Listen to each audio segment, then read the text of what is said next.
What makes characters like Phoebe from Friends and Gina from Brooklyn Nine-Nine so irresistible, so funny, so memorable, so great for memes? That's what I'm going to look into in this video on The Situation Room. My name's James Carey. I've been writing sitcoms for the BBC for 20 years. I'm obsessed with sitcom and I love helping other people write better sitcom scripts. So that's what we're all about here. Let's get into it. So I think that kooky character, as they're often called, is a character that's based on type 4 on the Enneagram, the exception. Now, what is the exception? Well, they're somebody who doesn't believe in types. They certainly don't think that they could be contained in a type. They would be horrified to discover that they were type 4 because they cannot be categorized. They're all about authentication. They want to know who they are. They think deeply about themselves. They really overthink it. And therefore, they're very hard to get to do anything. They are a cat that does not wish to be herded. So they fear conformity and they think that that is some kind of death. So that's their greatest fear, is to be doing what everyone else is doing. So no matter what happens in whatever situation, they will zig when everybody else is zagging, which is great. That makes them funny right out of the box. They're often creative, introspective. They might be wanting to be a singer-songwriter. They might want to be an artist or a poet. But there are lots of other ways of expressing that individuality. But I think because they want to do their own thing, they don't want to follow a set path to success, they are prone to self-sabotage. So how would other characters see them? They would see them maybe as pretentious, as selfish, as narcissistic. There are lots of other ways. It's often a good idea to think about how your other characters see this character that you're thinking about, because then that will help you write that character and you're getting these relationships that really get the sitcom going. And why are these characters funny right out of the box? You don't really need to know them. They immediately say funny things because they challenge the status quo.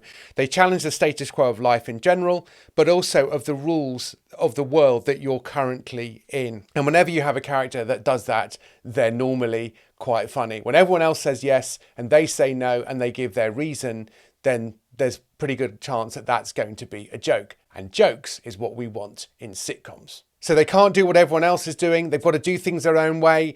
They just can't help it. They don't think that they're attention seekers. They really have to do a different thing. So let's have an example of April in Parks and Rec, when there's going to be a model UN that Leslie Knope and Ben are obviously very excited about. She agrees to take part, but only if she can represent the moon. Which of course isn't a country in the UN, but that is classic April, classic exception, classic type 4. Two other examples I've mentioned at the top, Phoebe from Friends and of course Gina from Brooklyn Nine-Nine. They completely do their own thing. They're completely off the wall characters. They're very expressive, they're very emotive, a bit narcissistic, but they're really, really funny. The interesting thing though is whether they are good lead characters. It is quite hard for a character like that to be the lead in a show. There is one show I can think of that does that, and that would be New Girl. And so Jess in New Girl has that kind of exception quality, but she's someone who's trying to live a normal life with that kind of sensibility. I've watched quite a lot of episodes of it quite a long time ago, and I don't really remember too hard, but it seems to me that she might be a case for a lead character that is a type 4, but they're quite hard to make work. I struggle to think of male versions of this character, and I don't know why that is, because if you go back to the Enneagrams, they're not particularly gendered. They're, 11% maybe are type 4 Enneagrams, and that's sort of probably 50-50 male-female. But whenever you think of male characters, they often, on the internet, if you go and have a look, lots of them will be baddies or strange people or people like the Joker, kind of the burn it all down, I'm not playing by the rules, nihilistic kind of exception. So that's a bit worrying. The closest I could get to in sitcoms may be Manny or Cameron in Modern Family.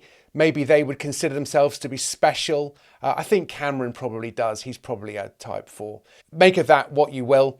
Let's just finish up with our characters that we're putting into a fictional sitcom. I'm doing a bit more of exploring this over on my blog at The Situation Room. There's a link to that below.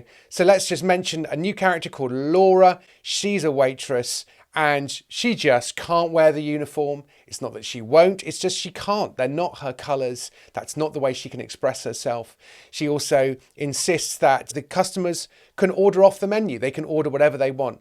She'll give them the specials and then she'll make up her own specials and causes absolute nightmares in the kitchen. And you just think, well, how on earth would somebody like this not be fired pretty much on day one? Well, I've given a nice little reason for that. And if you go over to the Situation Room blog, there's a link below, and you'll find out what that is. So you need all of these characters, but a reason for them to stay together. All these characters have to be tied together. But we've got 4 more characters to go in this series. Why don't you subscribe? But if you really want to get these when they come out, then do go over to my blog and subscribe there. Stick your email address in, and then you'll get an email every Friday lunchtime with stuff about writing better sitcom scripts. Hope that was helpful. This is always fun. See you next time.